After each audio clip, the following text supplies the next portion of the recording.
નમસ્કાર મિત્રો, તમે સોનામાં રોકાણ કરો છો અથવા કરવાનો વિચાર કરી રહ્યા છો તો આજનો આ વિડીયો તમારા માટે અત્યંત મહત્વનો છે, કારણ કે ભારતમાં ઇન્વેસ્ટમેન્ટ માર્કેટમાં એક નવો ફેરફાર આવ્યો છે જે સોનામાં રોકાણ કરવાની આખી રમત બદલી શકે છે. મિત્રો, અત્યાર સુધી ગોલ્ડ ફ્યુચર્સમાં રોકાણ કરવું એટલે મોટા રોકાણકારોની જ દુનિયા હતી, જ્યાં લાખો રૂપિયાની મૂડી વગર એન્ટ્રી લેવું લગભગ અશક્ય હતું. પરંતુ હવે પરિસ્થિતિ બદલાઈ રહી છે અને આ બદલાવ સામાન્ય મધ્યમ વર્ગના રોકાણકાર માટે એક નવા યુગની શરૂઆત બની શકે છે. મિત્રો, આજે આપણે વિગતે સમજીશું કે આ શું જાહેરાત છે, કેવી રીતે કામ કરશે, કોને ફાયદો થશે, શું જોખમ છે અને શું આ ખરેખર ગોલ્ડ ઇન્વેસ્ટમેન્ટમાં એક ક્રાંતિ સાબિત થઈ શકે છે કે નહીં. તો મિત્રો, વિડીયોને અંત સુધી જરૂરથી જોતા રહેજો અને ચેનલને પણ સબસ્ક્રાઇબ કરી લેજો. તો તાજેતરમાં national stock exchange of India એટલે કે NSE એક નવો ગોલ્ડ ફ્યુચર્સ કોન્ટ્રાક્ટ લોન્ચ કરવાની જાહેરાત કરી છે. આ કોન્ટ્રાક્ટ ખાસ છે કારણ કે તેની ટ્રેડિંગ યુનિટ માત્ર 10 ગ્રામ છે. હા મિત્રો, માત્ર 10 ગ્રામ સોનું. અત્યાર સુધી ગોલ્ડ ફ્યુચર્સમાં મોટા લોડમાં ટ્રેડિંગ થતું હતું, જેના કારણે નાના રોકાણકારો માટે એન્ટ્રી લેવી મુશ્કેલ હતી. પરંતુ હવે 10 ગ્રામના કોન્ટ્રાક્ટ સાથે બજારમાં દરવાજા સામાન્ય માણસ માટે ખુલ્લા થઈ રહ્યા છે. આ એક નાનકડો આંકડો લાગે છે, પરંતુ આ જ આંકડો આખી રમત બદલી શકે છે. મિત્રો, જાહેરાત થયા પછી ખૂબ જ ઝડપથી નિયમનકારી મંજૂરી પણ મળી ગઈ છે, જે દર્શાવે છે કે બજારમાં નાના રોકાણકારોને જોડવાની તાતી જરૂરિયાત હતી. 16 માર્ચથી ટ્રેડિંગ શરૂ થવાનું નક્કી થયું છે, એટલે કે હવે આ કોઈ માત્ર જાહેરાત નથી, પરંતુ હકીકતમાં અમલમાં આવતો નિર્ણય છે. હવે સવાલ આવે છે કે આ નવો કોન્ટ્રાક્ટ કામ કેવી રીતે કરશે. તો ચાલો તેને એકદમ સરળ ભાષામાં સમજીએ. તો મિત્રો, આ કોન્ટ્રાક્ટનું ટ્રેડિંગ નામ ગોલ્ડ 10G એટલે કે ગોલ્ડ 10G રહેશે અને ટ્રેડિંગ યુનિટ 10 ગ્રામ રહેશે. એટલે કે તમે માત્ર 10 ગ્રામ સોનાના મૂલ્યના આધારે ફ્યુચર્સ કોન્ટ્રાક્ટ ખરીદી અથવા વેચી શકશો. મિત્રો, આ કોન્ટ્રાક્ટનું ટ્રેડિંગ નામ ગોલ્ડ 10G રહેશે અને ટ્રેડિંગ યુનિટ 10 ગ્રામ રહેશે. એટલે કે તમે માત્ર 10 ગ્રામ સોનાના મૂલ્યના આધારે ફ્યુચર્સ કોન્ટ્રાક્ટ ખરીદી અથવા વેચી શકશો. અહીં એક મહત્વની વાત એ છે કે ટિક સાઇઝની.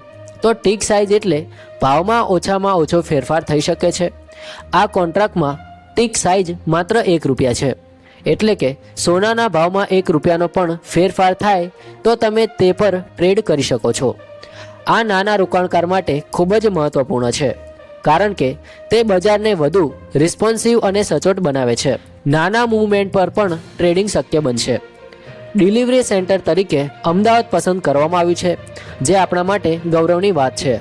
એટલે કે જો કોઈ વ્યક્તિ કોન્ટ્રાક્ટ એક્સપાયરી સુધી હોલ્ડ કરે તો તેની ફિઝિકલ ડિલિવરી અમદાવાદથી થશે. હવે ચાલો સૌથી મહત્વની બાબત સમજીએ, અને તે છે ફરજિયાત ડિલિવરી. તો મિત્રો, આ કોન્ટ્રાક્ટમાં જો તમે એક્સપાયરી સુધી પોઝિશન રાખો તો ખરેખર 10 ગ્રામ 999 પ્યોરિટીનું સોનું લેવું અથવા આપવું પડશે. એટલે કે આ માત્ર કાગળ પરનો સટ્ટો નથી, અહીં રિયલ એસેટનો વ્યવહાર છે.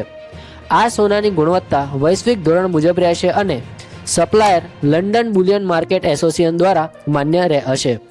એટલે ગુણવત્તાની કોઈ ચિંતા કરવાની જરૂર નથી. મિત્રો, હવે પ્રશ્ન એ છે કે આનો સામાન્ય માણસને શું ફાયદો થશે. તો મિત્રો, માનો કે કોઈ વ્યક્તિ દર મહિને થોડા પૈસા બચાવે છે. પહેલાં ગોલ્ડ ફ્યુચર્સમાં એન્ટ્રી લેવા માટે તેને થોડી મૂડી એકઠી કરવી પડતી. હવે તે પોતાની બચતમાંથી થોડા પૈસા કાઢીને 10 ગ્રામના કોન્ટ્રાક્ટથી શરૂઆત કરી શકે છે. આ નાની શરૂઆતથી પણ તે ગોલ્ડ માર્કેટના મૂવમેન્ટનો લાભ લઈ શકે છે. આ સાચા અર્થમાં ફાઇનાન્શિયલ ઇન્ક્લુઝન છે, જ્યાં બજાર મોટા લોકો પૂરતું મર્યાદિત ન રહે અને સામાન્ય લોકો માટે પણ ખુલ્લું બને. મિત્રો, નાના જ્વેલર્સ માટે તો આ એક મોટી રાહત છે. માનીએ કે કોઈ જ્વેલર્સ પાસે સ્ટોકમાં સોનું છે અને તેને ડર છે કે ભાવ ઘટી જશે, તો તે ફ્યુચર્સ માર્કેટમાં વેચાણ કરીને પોતાને હેજ કરી શકે છે. એટલે કે જો ભાવ ઘટે તો ફિઝિકલ સ્ટોકમાં નુકસાન થશે, પરંતુ ફ્યુચર્સમાં નફો થશે અને નુકસાન બેલેન્સ થઈ જશે.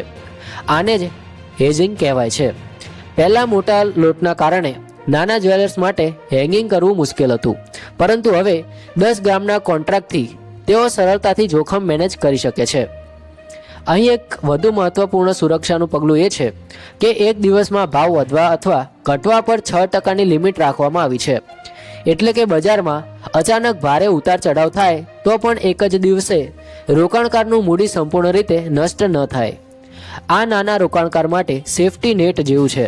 હા, જોખમ તો રહેશે કારણ કે ફ્યુચર્સ માર્કેટમાં લીવરેજ હોય છે, પરંતુ નિયમિત મર્યાદા બજારને સ્થિર રાખવામાં મદદ કરશે.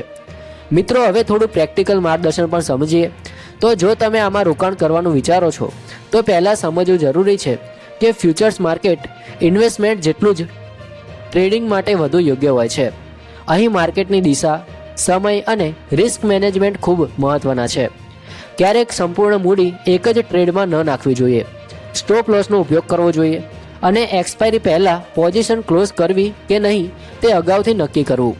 કારણ કે ફરજિયાત ડિલિવરીના નિયમને કારણે જો તમે સમયસર બહાર ન નીકળી શકો તો તમને ફિઝિકલ સોનું લેવું પડશે.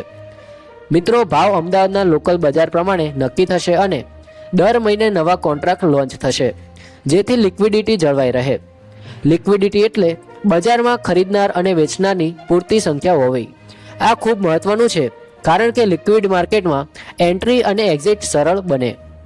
હવે મિત્રો, મોટા દ્રષ્ટિકોણથી જોઈએ તો આ ફેરફારનો અર્થ શું છે? તો વર્ષો સુધી ગોલ્ડ માર્કેટમાં પરંપરાગત રોકાણ રહ્યું છે. લોકો ફિઝિકલ સોનું ખરીદતા આવ્યા છે, પરંતુ ડિજિટલ અને ડેરિવેટિવ માર્કેટમાં એન્ટ્રી મર્યાદિત હતી.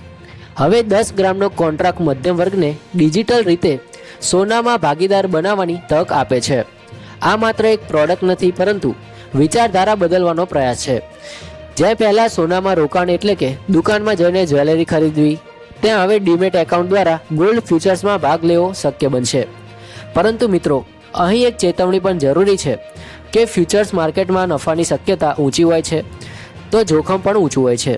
જો માર્કેટ તમારી દિશામાં ન જાય તો નુકસાન ઝડપથી વધી શકે છે. એટલે આમાં પ્રવેશ કરતા પહેલાં સંપૂર્ણ સમજ અને તૈયારી જરૂરી છે.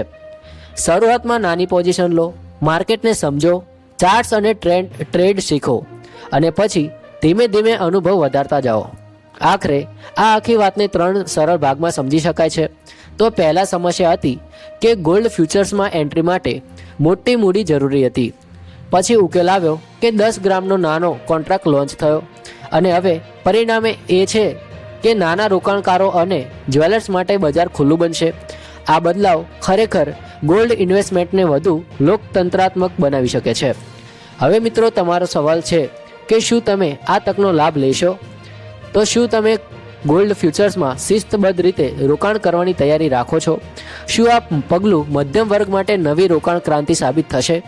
જવાબ ભવિષ્ય આપશે, પરંતુ એક વાત નિશ્ચિત છે કે બજારમાં રમત બદલાઈ રહી છે અને જે સમયસર સમજશે તે આગળ રહેશે. જો તમને આજનો વિશ્લેષણ ઉપયોગી લાગ્યો હોય તો વિડીયોને લાઇક કરો, તમારા મિત્રો સાથે શેર કરો અને અજીત ફાઇનાન્સ યુટ્યુબ ચેનલને જરૂરથી સબસ્ક્રાઇબ કરી લેજો. કારણ કે અહીં આપણે સરકારની નવી જાહેરાતો, ઇન્વેસ્ટમેન્ટ અપડેટ અને માર્કેટના મહત્વપૂર્ણ ફેરફારોને સરળ અને સ્પષ્ટ ભાષામાં સમજાવતા રહીશું. સમજદારને રોકાણ કરો, જોખમ સમજીને પગલું ન ભરો અને ભવિષ્યને આર્થિક રીતે મજબૂત બનાવો. ધન્યવાદ.